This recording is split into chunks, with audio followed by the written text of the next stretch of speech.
built upon the soul like rust upon iron, both defiles and consumes it, gnawing and creeping into it until at last it eats out the very heart and substance of the metal. But if all the world hates you and believes you wicked, while your own conscience absolves you from guilt, you will not be without friends. Perturabo wrote a philosophical text called Unwilling Sacrifice, and this is its opening. He wrote a book about guilt, conscience, and friendship. That's what we're going to get into today on this episode of Ultra Morons. Back with your host as usual, Lane, joined with Connor. Yes, talk about Perturabo today. We've not covered him really at all. I guess a little bit in Isfon 5, he was there, blowing guys up with his siege weapons, like we just talked about. Right. Last episode, we talked about Blood Angels as Cygnus, Sanguinius surviving, Maris is the Red Angel, and Gilliman is still in that ruined storm on his planet. So we're not getting to Gilliman yet. I know I kind of said we would a couple episodes ago, but we'll get back to him. Don't worry about it. There's some other things we got to cover first. So, one of those things we have to cover first is Perturabo. And we know about them already, the Iron Warriors. And they were the ones who weren't part of the first siege, but they were the ones who basically turned their backs on the people. They went to the planet, they thought they were on their side, and like, yeah, just kidding, and they shot them in the back. Okay. Yeah. So they weren't part of the World Eaters, Death Guard, or Emperor's Children, or Sons of Horus. They're part of like the Alpha Legion, Iron Warriors, and Word Bearers, maybe, I think, that were there. They were like, oh, just kidding, we're actually on their side too, you know, that whole thing. Right. Okay. And Perturabo he is a big fortification guy. Where do I got a picture of Perturabo here? Here is the cover of the book kind of we're talking about, is Angel Exterminatus. That's Perturabo with the big old hammer. He loves armor. Here's some Iron Warriors versus some Orcs. These are guys all armored up crazy. I think that's a Dreadnought. I think so. Yeah. This axe always reminds me of the axe from, you ever played Doom Eternal? Yeah. You know the axe that the Marauders have? The red axe? Looks just like that to me. I hate the Marauders. Drop a comment if you hate the Marauders in Doom Eternal. I hate those guys. They're annoying. But anyways, back to Iron Warriors. Yes, he is their Primarch. And he's one of the best military engineers of the Imperium. Like, bar maybe Rogaldorn. You know, like him, they're the best. If you need something built, fortified, they're going to do it easily. But the problem is, the Emperor always preferred Rogaldorn. So Perturabo always get a little mad. He's like, I can do just as good as he can. Why don't you give me a chance? He's like, how about you build the sewer systems? How about you go build some steps? You know, stuff like that, right? Okay. Because Perturabo is kind of, he's hard to get along with. He's very, I don't say full of himself, not like Fulgrim, but he's very full of himself in the way of he's like, he thinks he's always the smartest guy in the room. Which a lot of times he is, but doesn't mean you should think that way. Right. You know? So we're going to go into his flagship, into a place called the Cabia Ferrum, which basically means, I think, Cave of Iron. And it is this labyrinth, this complex labyrinth that even his own officers can't get lost in it. And the walls are covered in stonework brought from sunken ruins, built from that, faded paintings, murals, mosaics, drawing boards covered architectural plans. I mean, it's Da Vinci's like workshop in here. So I had to think of the name. I was like, Da Vinci? There you go. So it is just filled with all these different pictures, diagrams, old art, museum stuff, all sorts of stuff. And there's also like a thing here that's like a silver lyre in the shape of a horse's head. He has gilded eggs, like fancy bird cages, miniature war machines, different types of other machines. Basically, there's this guy named Peter Egon Momus. And Peter Egon Momus, which is funny because I think the first one you see him in, I think, is Horus Rising, which is like the first book of the Horus Heresy. There's this part where Peter Egon Momus is talking, and it keeps saying his name. So every time I see his name, I keep thinking of the part where Peter Egon Momus was this type of man. Peter Egon Momus did not see this. You know, it's like Dr. Seuss type stuff. Yeah. So Peter Egon Momus is an architect as well. He is a regular human. He's a remembrancer. There we go. He has a great mind. He was part of the Sons of Horus. He usually goes around a lot, or you know, he just kind of gives advice and, oh, you should build it like this, build it like this, right? He has a good eye for that stuff. He is, what's that famous architect's name? Webb? Is it Webb? And the guy who built like the house on top of the river type thing. Anyways, Lloyd Webber? No, that's Andrew Lloyd Webber. It's a play. Yeah, I don't know. Anyways, it's like that, right? It's very smart with it. So it says, Peter Egon Momus himself had wept at the sight of these drawings and begged Perturabo to allow him to make them a reality. No architect of terror had ever envisioned structures of such grandeur, and no fantasy of design had thought to render such magical buildings into life. That they had sprung from the hand of the Lord of Iron should have surprised no one, but the idea that being so mired in destruction was capable of sublime creation seemed beyond comprehension. A lot of big words there. Basically, they're saying that, of course, you can build things like this, but it's very weird that the guy who's so good at killing with machines is also good at making little delicate, tiny little, like a watchmaker. Like Perturabo could make a mean watch, even though his hands are the size of like monster truck tires. You know what I mean? Like he's just that good. Yeah. And he knows he is, and that's why people don't get along with him. And yet Peter, I'm always like, please, I want to make that. And he's like, don't, you wouldn't even get it right. And he basically says, after so long spent taking metal to stone, better to be thought a simple journeyman than reveal the soul of the craftsman within. He's funny in a way that he's very full of himself. He's noticing, I can do all of this great work, but he doesn't even want people to know that he can do great work.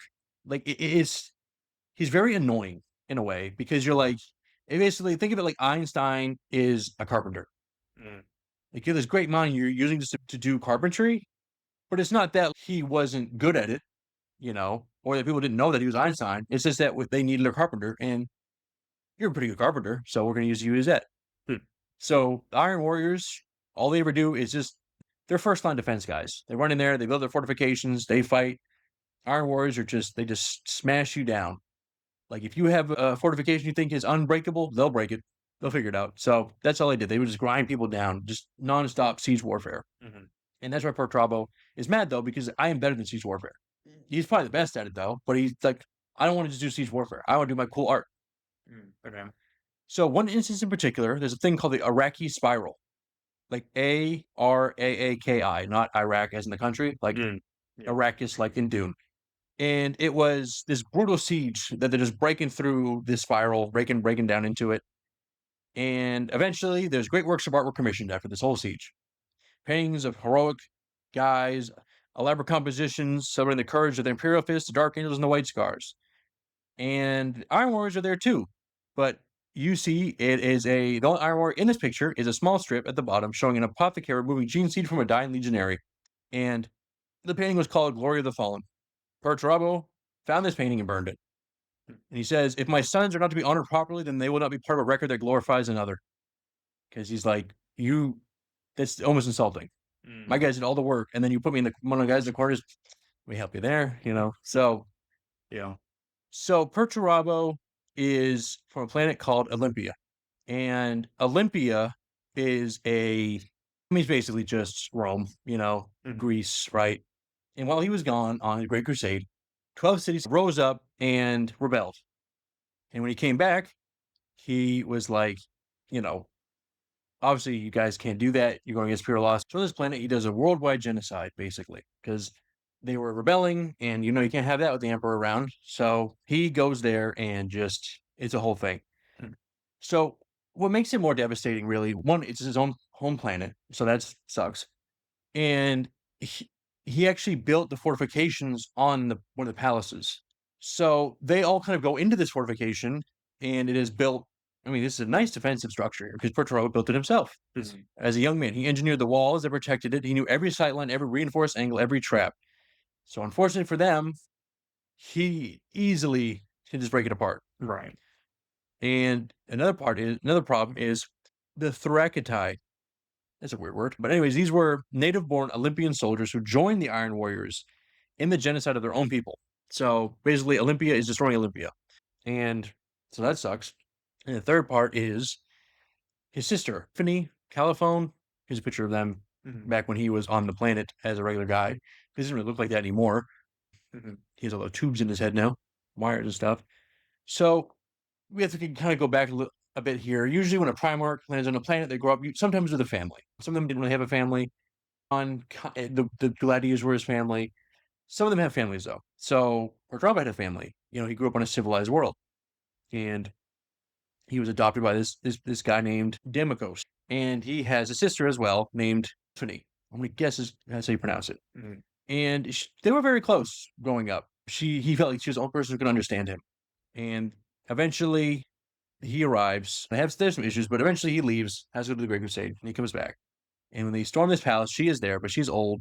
She has to wear like braces, like she's just old because it's been hundreds of years. Maybe not hundreds of years because obviously she'd be dead, but like a long enough time where she's very old now, and she still sees Perturabo looking pretty healthy. I mean, he's still a giant guy, but he's not old. Right. And she says to him, Always you do things the most difficult way, in the most painful manner. You cultivate a martyr's complex, lurching from man to man, holding out your bleeding wrists so they might see how you hurt yourself. You brood in the shadows when all you want to do is scream, look at me. You are too arrogant to win people over through effort. You expect people to notice you there in the half darkness and point and shout out, there is a great Perturabo. See how he labors without complaint? So she's really cutting him up here because that's his whole thing. He's like, nobody understands me. It's because, like, well, yeah, because you don't do anything to prove it. You always want people to just like go on a limb for you. Right. And she keeps going further. And she basically tells him he didn't give you the hardest tasks because he trusted you to get them done, like these simple tasks. But because he thought it was a neglect. The Emperor's giving him these hard tasks to do because he's like, whatever, you go do this dumb stuff. And Perturabo's like, yeah, because he hates me. She's like, no, you idiot. It's because he sees the potential in you, but you won't even see yourself. He says, Perturabo, this will anger you, but you never truly grew into a man. And so he's standing there, and eventually he lunges forward, he picks her up by her throat. He raises her up at his level, and he's holding her. He says, no. I know my own limitations. My temper does not cloud my judgment. It focuses it. Humanity is venal and fractious. It can never be governed as one. Everything else is an impossible dream. There is no peace. There is no goodness. And in such a flawed universe, there can be no mercy for traitors. And he's like basically strangling with a big giant hand. And she's keeping her eyes locked on his desk there. And it says, what he saw reflected in her eyes was not fear nor loathing, but pity. He says, you have lived long enough. And he kills her. And he puts her down on the throne. And he almost starts crying, but he has to pull it back in. And as he looks at the city, watching it burn through the palace windows. He starts punching out all the glass. And it says, something broke in Perturabo then. A neglected but essential component of himself gave way. Not in his body, whose workings he understood well enough, but in the luminous part of his being, some might call a soul. Perturabo was ashamed. And later on, when one of his guys named Forks finds him, it says, I have slain my foster sister and destroyed my own world. I am lost, my son. What have I become? So think of it. I mean, it's very Greek tragedy, right? But it's also very Fulgrim in a way, right? That you get so ahead of yourself once you actually do this thing to kill this person that's supposedly holding you back. Then you're like, oh wait, why did I've lost my mind. Fulgrim went to go kill himself, but we'll see what Perturabo does, right? Right. The numbers say 5 million are dead of the Olympians, and the rest of them are enslaved. So that's a lot of people. 5 million. I mean, it's a lot of people, but like Warhammer Universe, 5 million is literally nothing. Like, I don't know how many people live in Olympia. I don't know what the original number was, but sometimes the Imperial Guard were fighting a war on this planet and 2 million of them died. It's like, I guess it's a lot, but it's like in World War II, didn't like 20 million people die? And that's just on our planet that only has like, what, 6 billion people? You know what I mean? Like, if you're like 2 billion, if you're sort of like, wow, that's a big war. The numbers are a little funny. Sometimes I don't really realize like 5 million, if a planet has like billions of people, it's like, I guess that's a lot. But the rest are enslaved, which is okay, the entire population is gone. So I think it's not bad. It's still pretty bad, but the numbers are a little funny. Right. Eventually, Horus reaches out to Perturabo. Of course he does. And the book says, with the cooling of Olympia's mass pyres had come the realization that nothing he could ever do from that moment would ever atone for a worldwide genocide. His father would never forgive so grievous a sin, but Horus had not only forgiven it, but lauded his thoroughness and dedication. So, I mean, Horus working his magic again. He hitting him with no, dude, actually, like, the way you just, like, burned down that palace, that was awesome. You should hang out with me more. I know the Emperor probably would think that was so crazy. I don't think it's crazy. I actually think it's really cool. So, why, and maybe we went over this, why exactly did he have to destroy Because they were rebelling. Okay. And you need to bring people into compliance. Now, he went way overboard with it. Right. Okay. Because like sometimes compliance can just be government. We'll get into it a little later, but the Lion, like with Caliban, right? They start rebelling and they get brought back into compliance. Not really, but we'll get into that later. But they don't go in there just like Lion just go back and just blow up the planet, Okay, that's what I was thinking. I was like, I feel like we've talked about planets going back into compliance. I don't feel like it was like no, it's usually pretty. I mean, there's gonna be fighting, of course, but usually they send a bunch of Space Marines in, they kill all the rebels, and they put in like a new planetary governor, and they say he's in charge now. Do what you need to do, type stuff. Right. He just went. He's been nuts because he couldn't. He is crazy, right? Obviously, I mean that's what his sister says to him, right? So that's that picture of them. I mean, she's a regular woman, and he's this 10-foot tall giant. Yeah. Horus basically speaks to him and says, I'll take care of you, buddy. And Perturabo says, awesome. I'll hang with you then. But going back, even when Perturabo was a kid, he has had this vision he gets as a kid. Not like Sanguinius, because every time Perturabo has the same vision, every time. And he knows where it's coming from. It's coming from the Eye of Terror. And he's trying to guide him somewhere. He doesn't know where, he doesn't know what. He knows an Eye of Terror, which is up in the galaxy somewhere, kind of where Slanesh was born. And he tries to explain it to one other person, and it was Ferrus Manus. And Ferrus Manus looked at him like he was crazy. And Perturabo says, all right, well, I guess I won't tell anybody else about it. Because Ferrus Manus thought I was an idiot. Because everybody thinks I'm an idiot. It's like, okay, all right, buddy, relax. But Ferrus Manus is dead. Because Fulgrim had killed him at Isfon 5, and Fulgrim arrives. And things are a little weird here, but just, it's, bear with me. So, Emperor's children arrive, and Perturabo gives them the whole preparation protocol, and there's a primer meeting, and they show up, and Fulgrim at this point, where now is demon possessed. The original Fulgrim is gone. I mean, this is when he kills Ferrus Manus. He doesn't kill himself. The demon says, no, let me take over. And he's like, whatever, just do whatever you want to do. So this is demon Fulgrim. Not demon form Fulgrim, which we'll get to, but demon possessed Fulgrim. Right. Wearing this mask, basically. He still has a lair blade and all that stuff. So, I mean, if you've been keeping up with us, you know all that. So Fulgrim is here, and Fulgrim tells Perturabo, he says, let's build a big theater. I want to build the biggest theater so we can do plays and stuff. Perturabo says, all right, easy enough. He built it in 48 hours. The biggest theater ever. Because, I mean, his Iron Warriors aren't just fighters. I mean, they should really call them the Iron Craftsmen. Because it's like ants. They just, all right, go build this. Build it up. Like, you ever watch Family Guy? And the episode they go to, like, the Amish thing, and they keep blowing up the barn, and the guys rebuild it in, like, 3 seconds? Yeah. It's like that. They keep rebuilding. Incredible craftsmen. So, they basically use these leveling charges to blow these concentric rings into the ground, and they start building this polished marble theater, right? The Colosseum, basically. Maybe it's not Colosseum, but it's like a giant theater. It is statues of goddesses with silver trumpets, marble steps. I mean, it is perfectly beautiful. And the theater is called the Thaliacron, or the Dwelling of Thalia, which is a goddess of Olympia. Which, is that allowed? Interesting. But they built it in 2 days, and it can seat tens of thousands of people. I mean, it's a perfect theater. Which, Fulgrim's like, this is, wow, I'm going to hang out with you. So its acoustics are perfect. I mean, even the softest line of dialogue can go all the way out to the nosebleeds. Like, it is perfect in every way. Right. So it says in the book, this is the first time one of his creations, his follies, Demakos, his dad, had called them, had been made real for the purpose it had been designed. A long absent animation overcame Perturabo. So this is, like, he's finally getting appreciated by somebody. Fulgrim says, build this thing. He builds it perfectly. And Fulgrim's like, that was awesome. You're great. And he says, well, wait a minute. Is that what that feels like? People to be nice to me? So, yeah. And also, going back to the Hall of Nike, you see the picture with Magnus, he's doing the thing. That was also built by Perturabo. It's similar design, so he can do it. It's just he feels like nobody gives him the chance to, except for Fulgrim right now. Right. The problem was the theater that he built for the council. It wasn't built for what it was supposed to be built for. And that's where Perturabo also got mad too, because he used it as a courtroom instead of like this theater and stage and all this different stuff. So this time, this thing was built, made for its purpose. If Fulgrim says to him, in a gift to you, brother, and he holds out a lacquered ebony case. Inside is a cloak of the softest ermine trimmed with foxbat fur embroidered with golden spirals. A flattened skull of chrome steel serves as the fastener. Set in the skull's forehead is a gemstone the size of a fist, black and veined with hair fines of threads of gold. And he's like, wow. He puts it on, clips it on, and he's like, I'm looking pretty snazzy, aren't I?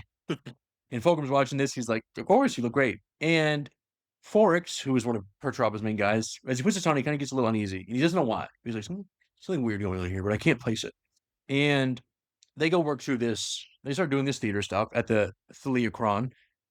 And there is this story called The Angel Exterminatus. Book title.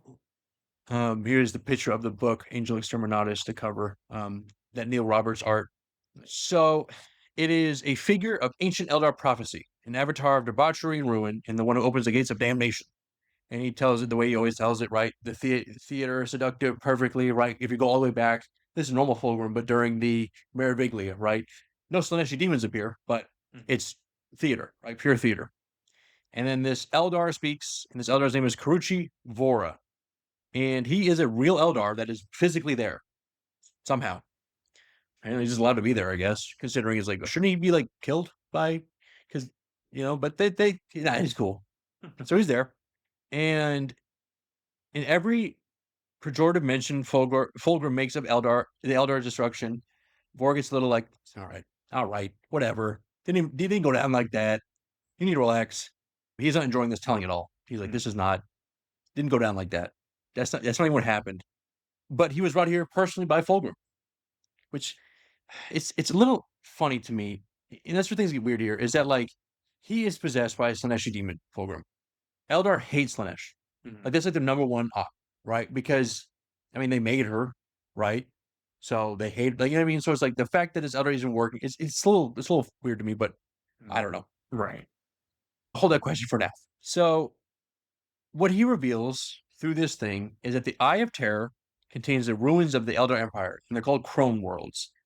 And these are mostly planets that were at the heart of the Empire of the Eldar, that when Slaanesh was born, they're inside the Eye of Terror. That's where basically the nucleus of that explosion happened. So they're called Crone Worlds. They're death worlds, like totally, because one, they're in a warp storm, and two, there's nothing. They're great, balls in the planet. Right. But there's a lot of hidden treasures there. And one of them is called this city called Amon Nishak Kalis, or the city of unending night, are weapons. But like real weapons, not just like swords, guns, shields, planet-ending weapons. And you really, really want one of those, especially humanity. And during the Dark Age of technology, humanity had those types of weapons, but they kind of went away, and now they're called like archaeotech stuff, right? We covered that a little bit before, But Perturabo is kind of sitting there. He's like, whatever, it's a play. They don't really exist. He's like, but if they are true, then we should do something about it, right? And Fulgrim says, of course. And that's why I'm here. Because that warp site that you've had in your mind since you were a kid, that is the map that we need to get those weapons. And he says, wait a minute, how do you know about that dream? I only told one person. And he said, I only told Ferris Manus, and he mocked my question. And Fulgrim says, you forget, brother, I killed Ferris. And there is no bond more intimate than murder. When Ferris died, I drank down his thoughts and dreams, bitter and bland as they were, and learned something of his memory. That stuff is always funny to me, because I'm like, sure you did, like, whatever. Because twins do have an ability. It's not really covered often. I can't remember what the organ is called, but it's when they can eat a person's brains and get their memory. But they never showed. Now, I don't know if Primarchs have this ability, but they never even showed from eating his brains anyways. So it's like, how did he even, you know what I mean? So it's like, Right. some demon magic, some sure, whatever. So he has this memory too. And he says, I was there and I killed him. And I have this memory. And based on what I know of you saying that, it connects perfectly. So that little thing you had, that vision, is a map to get to this world, to get that weapon. He says, okay, maybe you're right. I don't know. So they do. But what they don't know is that they've been being tracked by a combined fleet. Sherokin, who is a Raven Guard, this guy here, has been tracking them. And Raven Guard are very good at tracking because they're very sneaky. And a person named Savik Wayland have infiltrated the amphitheater during the performance, and they were kind of listening. They were kind of up in these, like way, way up at the top, like on the edge of the Coliseum. Right. Fulgrim goes out there, and he does one of his last speeches. And he's doing this whole thing with the Crone Worlds, and he's getting the crowd. He's doing this whole performance. The crowd's like, whoa. Shuriken takes a sniper rifle, pops Fulgrim right in the head, hundreds of meters away. This perfect shot. Think of it like that Modern Warfare mission, except the arm doesn't come off. He hits him perfectly in the head, and in this massive steel needle bullet. And we'll get what happens there in a second. But the thing is, this isn't the first time a Primarch's been tried to be assassinated. So there's a book we have not covered yet, which I'm going to cover here. And there is something called the Officio Assassinorum, which is basically the Department of Assassins on Terra. Sorry. And the Emperor got these people together to kill Horus. He's like, you guys are the best infiltrators. I can't do it. I'm busy doing this. And two, it's like, you know when I'm coming. I can't be stealthy. Right. So there are 6 specialty type of killers, each trained for different type of killing. You have snipers, basically like berserkers. You have shapeshifters, not like literally, but they can use like chemicals and different types of machines. It's called polymorphine, to assume any identity. Think like Alpha Legion does. Mm-hmm. They can't like change, like shapeshift into like, but it's just basically I can assume an identity. Right. Information specialists, basically people who can get in there and collapse your economy from the inside out without ever killing anyone. And poisoners and the pariahs. And those are the most rarest. Pariahs are very specialized because one, they're blanks, right? We talked about before in the last episode. They cut off all that warp energy. So you need them specifically for if you're going to kill somebody with a lot of warp energy. You might use them for Magnus, right? Even still, who knows how well that would work. So these different names are, you have the Vindicare, and the Vindicare are the snipers, the Eversor, and these are the berserkers, the Calidus are the shapeshifters, the Venus are the information people, the Venenum are the poisoners, and the Culexus are the pariahs. So in the book, Nemesis is basically, he gets all 6 of these guys together. You usually only need one because, I mean, these are like Space Marines of assassins. Now, they're not Space Marines. They're not like the whole physiology, but they also are bio enhanced. Like, they have like no heartbeat. They're just like cold killers. Like, if they send one of these guys after you, that's it. It's over. There's nothing you're going to do about it. So Emperor sends all 6 of them to go take care of Horus. And this is also kind of happening at the same time that Shadowkin is doing his thing. And there's a demon called, I think it's called, is it called Spear? I might have the wrong name here, but it's this demon entity created by Erebus. And the demon can basically, is also a shapeshifter. And he knows that the assassins are after them because they have a lot of spies too. Mm-hmm. So he says, well, I'm going to make this demon to hunt down these assassins, counter-assassin. And unfortunately, the mission fails, obviously. We'll be talking about it if it did. This Vindicator gets so close to Horus, they're close enough to take the shot, and he does. He shoots him. But this guy jumps in the way and takes the bullet, basically. This like a decoy type guy, which is so funny because even in the book, they like, oh, the guy he kills is actually a decoy. Look just like Horus. It's like, how do you look just like Horus? Right. This is a freak of a, like, that's what I'm saying. A lot of this stuff is real funny with like some of this stuff where you're just like, nope, nope. No, it's actually a clone of this guy. It's like, whatever. Yeah. So they fail. Horus kills them all, and they never kill him, right? Obviously. And which would really, really be funny if Horus dies to an assassin, and it's just like, oh, okay, I guess that's it then, huh? You know. But Horus says to Erebus, assassins are the tool of the weak, the fearful. They're not means to end conflicts, only to prolong them. This war will only end when I look my father in the eyes. When he sees the truth, I'll make clear to him, and he will know I am right. So he's like, how embarrassing for the Emperor to do such a thing. I would never. So going back to the present, Shadowkin hits Fulgrim right in the head. Perfect shot. Not a clone, not a decoy, not a body double, whatever. Hits him perfectly. And he doesn't check if he hit the bullet because, like real snipers, right? Once you make that shot, you leave. You don't sit there and wait. So he leaves, and you see this tiny puff of blood as this bullet hits him. His eyes roll back, and he drops to the ground. And Perturabo, it was like, what just happened? Oh no, they killed him. And pandemonium erupts. Everybody's going crazy. All these people running around. And Shadowkin and Wayland are running. They're getting out of there. And they basically zipline out, and they go to way out. And Wayland asks, did you kill him? And Shadowkin says, I hit him where I meant to. Whether that's enough to kill him is another matter. Drop now, talk later. We got to keep moving because if he finds this, it's not going to be pretty. And Fulgrim sits up, and he survives. Of course he does, right? Right. And he said, oh, that kind of hurt. Anyways, so you ready to go to Ire Terror or not? And Perturbo's like, oh, okay, I guess. That was kind of crazy. It's like, yeah, don't worry about it. Now, is that because he's demon possessed, or would that normally happen with a Primarch? It's hard to know, right? Because it probably helped the demon stuff. I said didn't harm him. It definitely probably helped a little bit. Mm-hmm.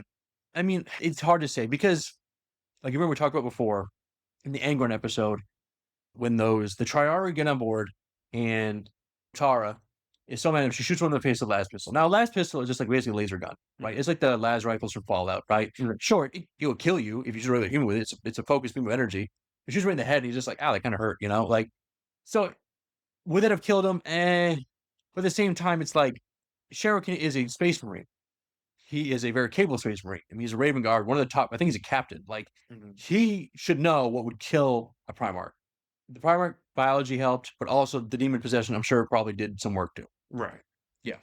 Does he answer your question? Yes. Yeah, I think so. Like, he would definitely kill a normal space. Oh, yeah, really, the space marine's head would be gone. But then Primarch, it's kind of hard to tell because, like, they got some extra stuff going. A demon possessed Primarch. Right. because I think, I mean, the part where we talked about Calth and Gilliman gets like shot to pieces a couple times, and he's just like, "Oh, I'm all right. Let me get back in there." So it's like it's weird. The Primarch biology is that nobody knows, because like even the only person who could really know how to kill a Primarch is another Primarch, because their biology is so weird, and they have to use like things like a demon possessed sword to cut off Arhpriest's head, right? Right. Or a demon breaking Sanguinius's legs and almost killing him, but he says, "I'm gonna go do this other thing instead." So it's whatever, you know. It works. It works. So Perturabo says, "I don't believe a lot of what you told me, Fulgrim, but if there's even a hint of truth in this, then we must act on it." You know, basically the Eye of Terror stuff. So, and it's something I need to cover before we continue here is the Shattered Legions, because you're going to hear that name a lot coming up.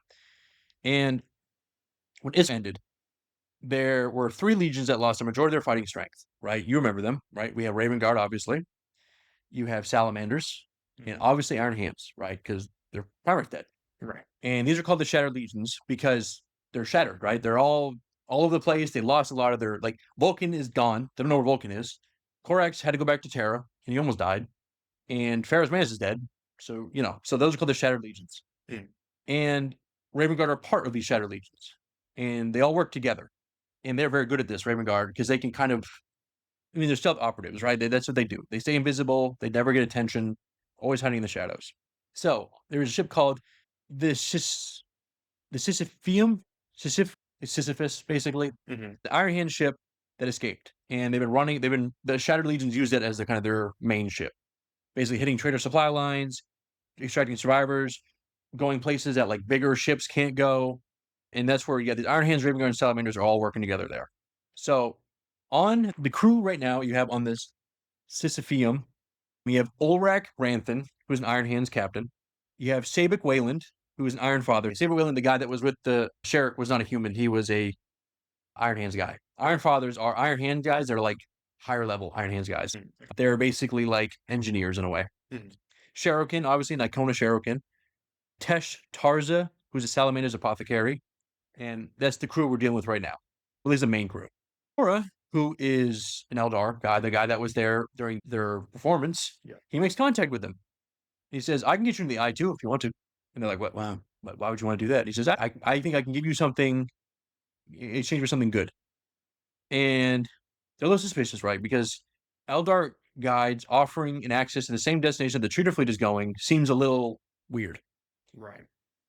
But Branthan's like, "Well, we have no other choice. We're not going to get into the Eye of Terror. We're going to die. So either we give up and go home or we follow him. Like, we need to do." So I'm sorry, I was going to say, are Eldar like warp resist? Kind of, but not really. They have better protections than humans do, I'll say, because they are Eldar ancient race, and they know they know the routes, basically. They know the different paths. They have the soul stones. Their ships have all these different. Yeah, they're just better at it. So, and it has been around so long, they kind of know the directions. Okay. So they take the deal because, like, well, we got to do it if we want to, stop whatever they're trying to do in there. So you have 2 forces moving towards them into the Eye of Terror. Now you have these guys, the Shattered Legion, and you have the 3rd and 4th Legions, Fulgrim, Perturabo, also moving there because they can't let them get this weapon. Whatever this weapon is, this Angel Exterminatus, book title. They're like, well, we really need to stop them from doing that because I think he knows that the shot didn't kill Fulgrim at this point. He's like, well, I think if they're still trying to go there, obviously Fulgrim's still alive. So they are in the same path going there. So eventually they reach there, and the Eye of Terror is this giant scar cut into like reality, right? It's this hole in the wall of space. And it is warp overlaps real space, and so it's real wacky in there. It's really dangerous too. You just get torn apart by energies, forget demons. And there are Crone Worlds in there that they need to get to find this weapon. So they find this one called Idris. And the entire surface is like a tomb. It is just a monument to people who died 10,000 years ago. But the problem is, the people are still here as like ghost forms. You can see kind of here on the book cover, that's what they're fighting, is like these ghost Eldar forms. It's like a psychic manifestation. Because, like with warp energy, that's how things go in the warp. Real just killers. But yeah, so they get to Idris, and they're fighting these ghosts. And the psychers who are on these ships are just really feeling this like huge pressure. These ghosts want them gone. Because usually when they die, their spirits go to Slaanesh to get slurped up. She eats them up because that's her whole thing. When she was born, she killed like billions and billions and billions of Eldar. There's not many left. That's why they keep soul stones. And soul stones are basically, if you die, your soul goes into the stone for protection. And if you break a soul stone, like what we saw with Fulgrim back when he was killing those Eldar, that's the worst thing you can do because you're basically saying, I purposely am sending you to hell, to super hell. But these souls are here somehow, warp magics, whatever. They're fighting back. And the combined force of these 2 legions is more than enough, right? To kill some Eldar. I'm not saying Eldar are weak, but you get 2 Space Marine legions and 2 Primarchs. It's well handled. Right. So there's a structure called the Sepulchre of Isha's Doom. And Isha is one of Eldar gods. I think she's a god of like medicine or nature. And I think it's Isha apparently is trapped in a cage in Nurgle's garden where he tests his poisons on her just to see how effective they are because she always like regenerates. So she's not living having a good time right now. And there's a whole short story where the Eldar try to go in there and get her back, and it's kind of interesting. We'll cover it eventually. So Forix, that guy we talked about, the Iron Warrior, he is leading his Terminator squad through this thing to get to fortify, right? Because that's what they do. They fortify, and then more of these warriors come out. It says, clad in form-fitting plates of armor and armed with long blades, white eyes shone through translucent porcelain helmets, Forix felt their intense hatred for him.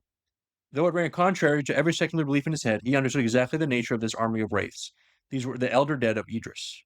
So, yeah, they're just moving out, and there's like more and more. Every time they think they killed a lot, more show up. So it's starting to get a little dicey here. Right. But they're moving along, trying to get to where they need to get to. But the problem is every time this Eldar touches somebody, it's like a touch of death almost. They're so powerful in a weird way, like supernatural way. And Forix at one point ends up going blind because one of them touches him and it takes his vision away. And he's trying to move around. And Julius Caesar, as I remember talking about Julius Caesar a long time ago now, he was like one of Fulgrim's captains, top guys. Right. And Caesar is dragging him out because they're getting surrounded. And they all get dragged down by these things. And you don't know what happens to them. But it looks like it's not going good. Perturabo ends up reaching the intersection of the Sepulchre, and you can see the scale of what the Eldar built their dead into becomes clear. It is this massive dome chamber, and this titanic geyser of emerald light is pouring up from an abyssal shaft in the center. Like the floor is this pearlescent seabed of crystalline towers with gemstones, hundreds of meters tall, arranged like Fibonacci spirals. That Perturabo was kind of like doing the math of it in his head. He's like, make sure that's a perfect Fibonacci spiral. That's not quite the golden ratio. And Fulgrim's here watching it, and they're kind of just like seeing this like insane architecture, right? It's like the Eldar were just so advanced. And eventually, the chamber's guardians come to life. These giant, like, they're called Wraith Lords, but they're like these giant machines. Think of it like knights for humans. It's like the Eldar Knights. Okay. I forgot to bring it up, actually. Perturabo has Forgebreaker. And you're like, isn't Forgebreaker Ferris' weapon? Yes, it is. Because after he killed Ferris Manus, goodness, Fulgrim took Forgebreaker to Horus, and Horus is like, cool. And Horus ended up giving it to Perturabo as like I trust you, I think you can do good work. Here, have this great gift. So he does have Forgebreaker. That's right. Like most pictures you see with Perturabo, he has a big hammer. That is Ferris Manus' hammer. This one, I don't think it is. The one where he is like with his sister, because that's obviously before. But I think in this picture right there, that's Forgebreaker. Okay. So they're dealing with this, and he's feeling weak, though. He's starting to feel a little weakness. Like he feels like the hammer's getting heavier. He's like, oh, my muscles getting a little tired. He's like, is this from fighting? Like, nah, it can't be. It just feels like it weighs like a ton. But he can still carry a ton. It just feels heavier. And he says, from iron cometh strength. From strength cometh will. From will cometh faith. From faith cometh honor. From honor cometh iron. There's the unbreakable litany of the Iron Warriors. So he kills 5 with the first hammer strike. He's just smashing. Just because the hammer is heavy, I mean, I'm going to smash you with it. And then 6, and he's just killing them. And the Iron Warriors are fighting there with him. Fulgrim's fighting, and they're all taking care of it. But the Emperor's children aren't really fighting as much as they should. They're kind of just like looking around, like, oh, how pretty that is. Oh, let's take that, They're kind of just being real Emperor's children, basically. They're not really taking it seriously. They're just doing what they do, where they just kind of like get too wrapped up in the pleasure of things, where Iron Warriors like fighting to the death. So it kind of tells you the difference of how they're operating here. Right. The Shattered Legions have also landed here, and they're moving their way through the outer defenses, and it's called Wraith Slipping, which is a Raven Guard method that they can basically move so quickly between sounds and lights and shadow that it's basically you're a ghost. Like you can just jump, basically like do these like, what's this spell called? Misty Step. He was misty stepping around. And Sharakan is the best at it, of course. So he's moving through this traitor line, not getting seen, because he's like, I can't waste time here. So back in the labyrinth, about 5 hours before this, as Perturabo calls Fulgrim into his sanctum. And Fulgrim had only just arrived, and this is kind of show you this relationship here a little bit more. So Perturabo is, as I said before, a great engineer, and he is at a workbench repairing a miniature Warhound Titan. It's the same one from his collection that Vulcan built a long time ago. So he has a bunch of old things, and Vulcan built this one for him. Mm-hmm. And it was extrapolated from the secret papers of Old Earth Genius that had a perpetual motion machine at its heart. So just real fancy stuff. It's like figure, but it's probably as big as like you would see someone have one in like real life. Like if you went to like a thing and somebody actually made like a Warhound Titan scale model, it'd probably be as big as that, right? Okay. So it's big, but it's not like an actual Titan. Mm-hmm. It fell off his shelf at one point, and he gets knocked out of alignment, and he can't fix it. He doesn't know how to fix it. Perturabo doesn't. And he's trying to fix it with a screwdriver that is apparently no thicker than human hair. The tiniest little screwdriver, his massive hand, he's trying to fix it. And Fulgrim enters, and Fulgrim at this point had lost a warship at some point, and Fulgrim was ready for him to lecture him about it. And Perturabo doesn't care. He points at the anatomical diagrams on the wall. It's Primarch Anatomy. And he talks about he's seen what Fabius Bile has been doing to the Emperor's children, and he says all he would create are bastard hybrids, mongrel half-breeds that should strangled at birth. You should stop what he's doing before it goes any further. And Fulgrim says, no. He's actually doing great work. Actually, Fabius Bile is like my number one guy. Basically says the imperfect science might be crafting monsters for now, but look, this is how it goes, you know? Whatever. And he keeps working on the thing. He says, you are never so certain as when you don't know just how wrong you can be. So he was like, sure, whatever that means. And Fulgrim looks at the Warhound and he asks if it's broken. Perturabo explains the mechanism, how it was built, old Earth technology stuff, all the different stuff. Fulgrim's craftsmanship and how it got damaged. And he's like, do this whole story. And Fulgrim's like, I would have thought Vulcan had better things to do with his forges, like making guns and swords. And Perturabo tells him, he's like, you don't know Vulcan at all. And Fulgrim says, well, I guess it's not as good as I heard if his machine gets broken. And Perturabo picks up the warp and says, I have an interest in your toys. He says, listen, just listen to it. Just put your ear to it. Listen to it. Like, you can hear the prop. And Fulgrim sighs. He says, fine. So he puts his ear out. Perturabo's hand flashes out, grabs his hair, smashes his face into the Warhound. The Warhound's automaton shatters into 1,000 pieces as Fulgrim's head crunched in the workbench surface. Bone breaks, blood spatters, cogs fly. And, Emperor's children try to move in on Fulgrim, or try to move to save Fulgrim, but the Iron Circle basically pushes him aside. And then Perturabo hauls Fulgrim over to the workbench, lifts him up by his neck. Easily, right? Mm-hmm. And he starts smashing him in the face. Just punching him in the face over and over again. And he raises his Forge Breaker.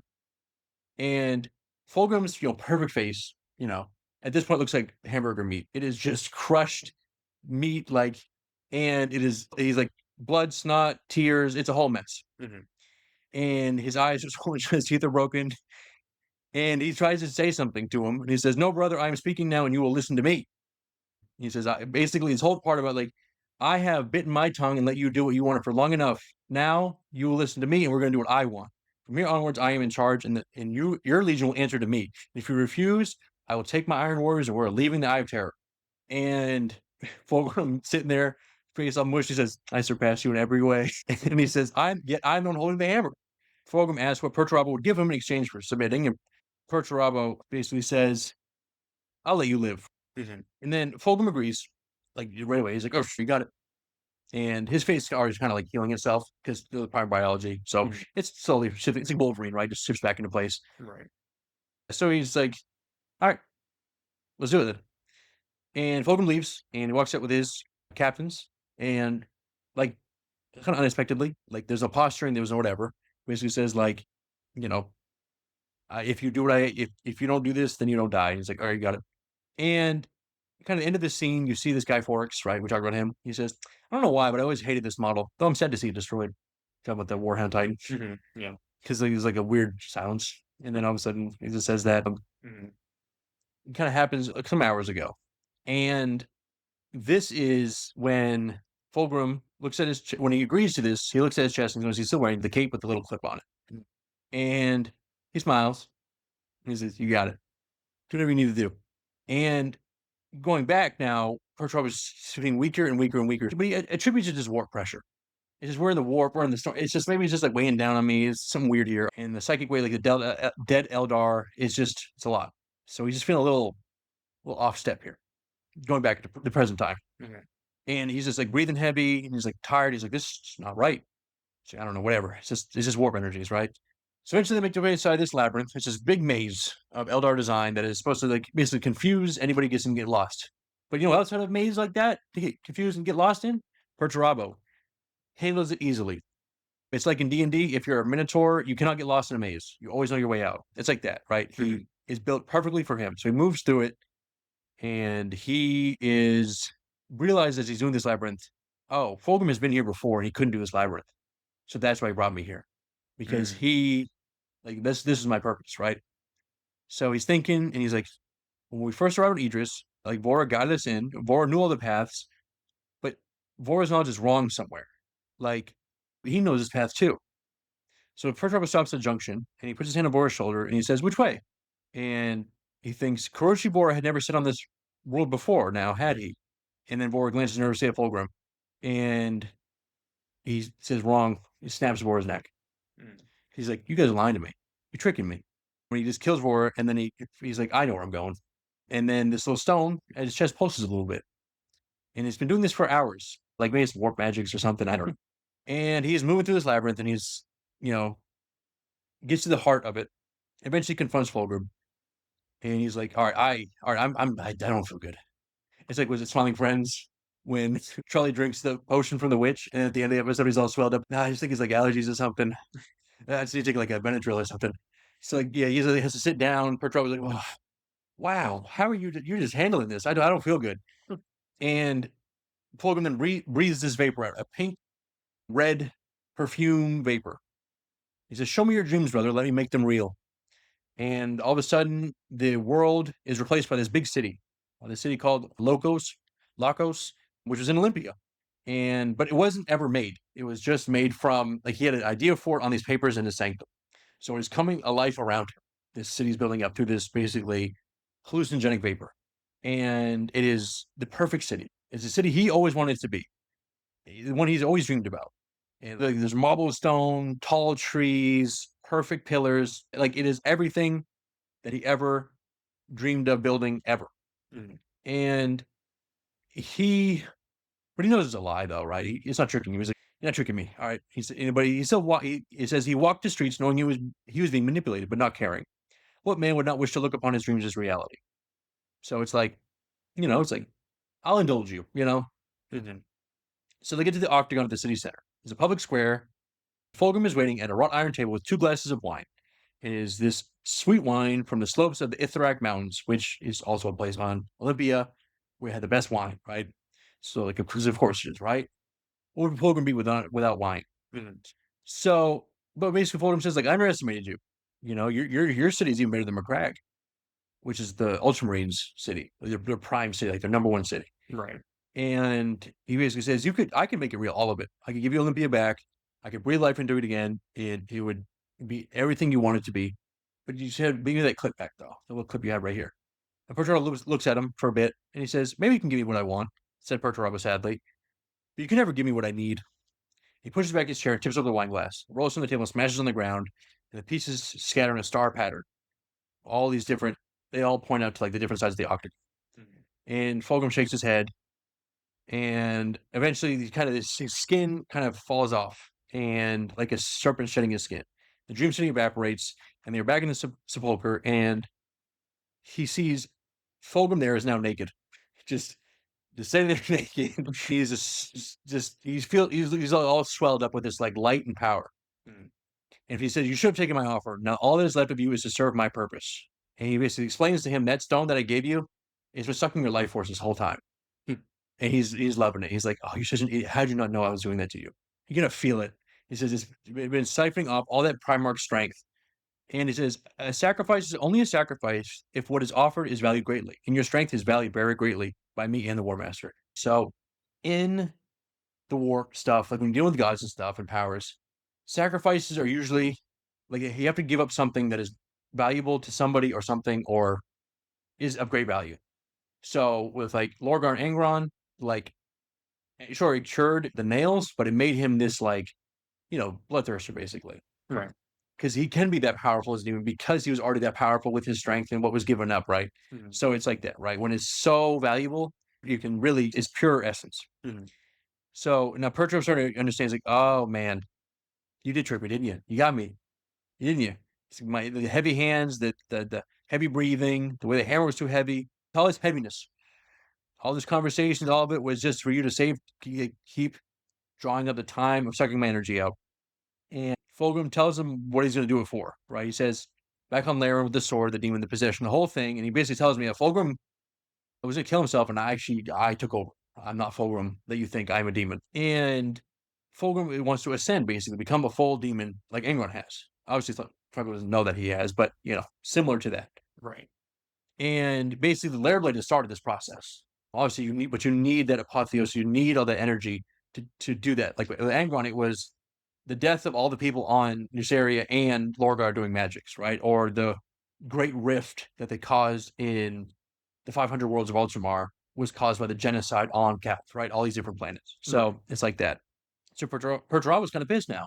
He starts fighting back, but he's just too weak. He can't. He's trying to swing the hammers, these slow swings. He's fighting and he feels like he's being crushed, but he keeps moving. And Fulgrim is watching him. He's like, "You are mighty, Perturabo, the mightiest of all, perhaps. I suspect that is why it took the Magatar Stone so long to drain you of your strength." This thing is called the Magatar Stone. Mhm. Perturabo's like, "Well, why?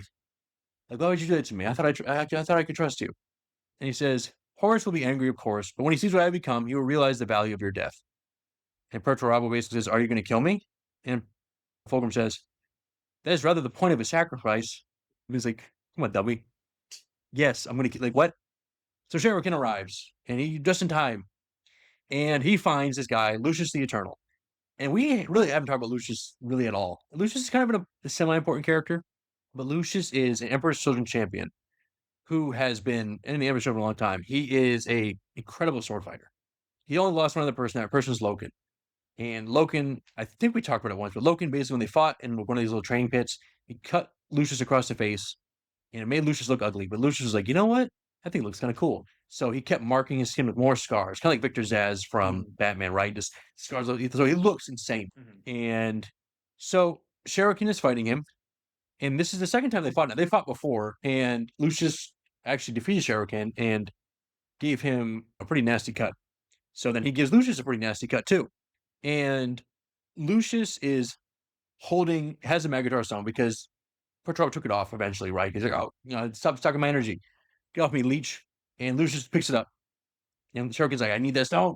So Lucius removes his helmet and it starts touching the scar on his face, the one he gave him the last time they fought. He says, "You cut me before, and I'll always treasure that wound. That's all you're getting, Raven Guard."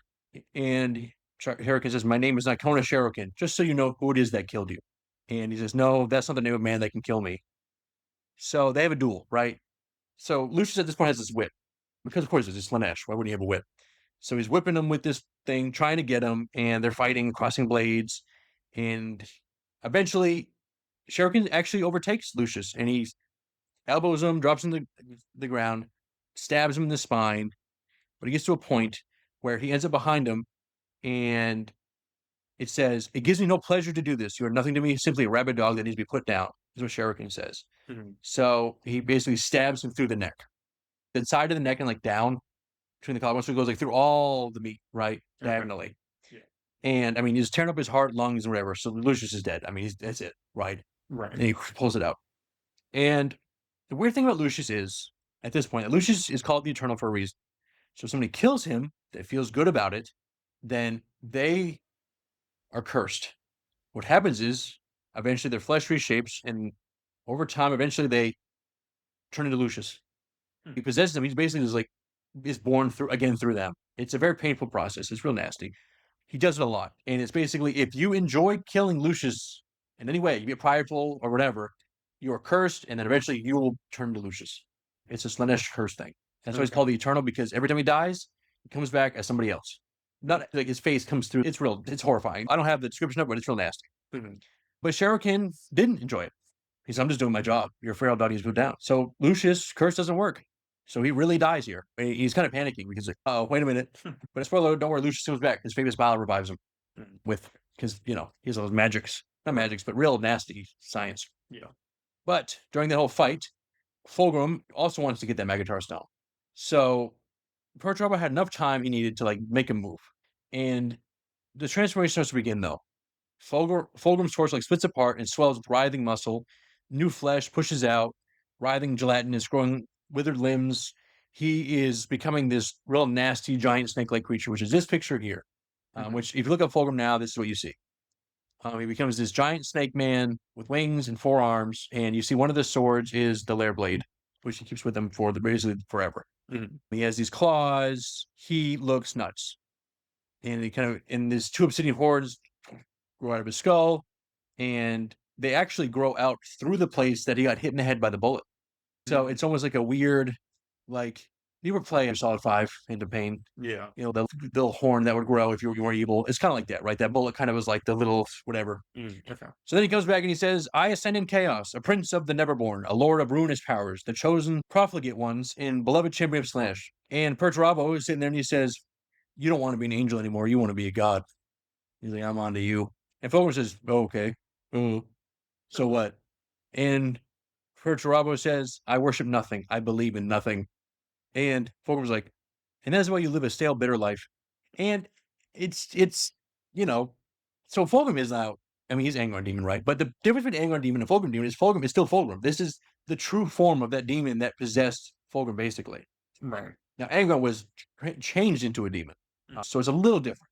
So Angron has less control over that, whereas Fulgrim is this. This is just, he has let it out, It says here, his brother was dead, and this monstrous creature was all that was left of him. Nothing remained of the once mighty and noble primary the Emperor had crafted to be his perfect warrior, and Perturabo felt an all-consuming grief of what had begun in glorious hope an age ago had been so perverted. And Fulgrim says to him, farewell, brother, we will meet again, and we will yet renew our bonds. So he teleports away, this giant beam of light. And Fulgrim is gone, and all the other Emperor's children leave as well. And Perturabo eventually leaves, gets his strength back, and of course, Shara can leave as well. There's this little misty steps out.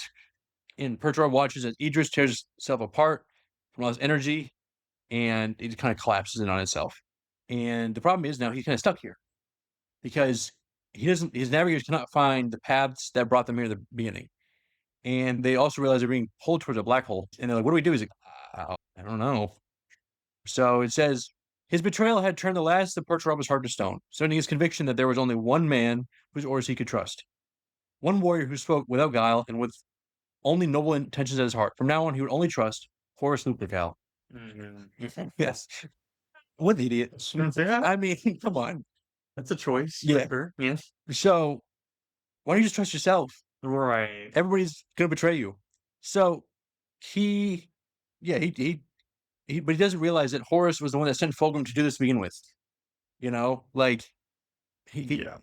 was smart, but sometimes he's not even very smart, And he returns back to Olympia. Well, not return to Olympia. He is kind of how he feels, and the kind of book ends there, right? But that's kind of where I end here. What I have so far is, Fulgrim changing. Iron Warriors are kind of stuck in the Eye of Terror. This black hole creeping up on them. They find their way out of it. Don't worry about it. And yes, and the Shattered Legions of the they survive. They get out. They do what they do best, right? But they unfortunately couldn't stop the apotheosis, Demon Fulgrim. Right. But so Fulgrim is now a demon, and he's out there in the warp somewhere. Who knows?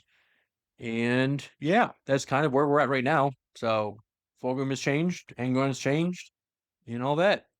But any questions?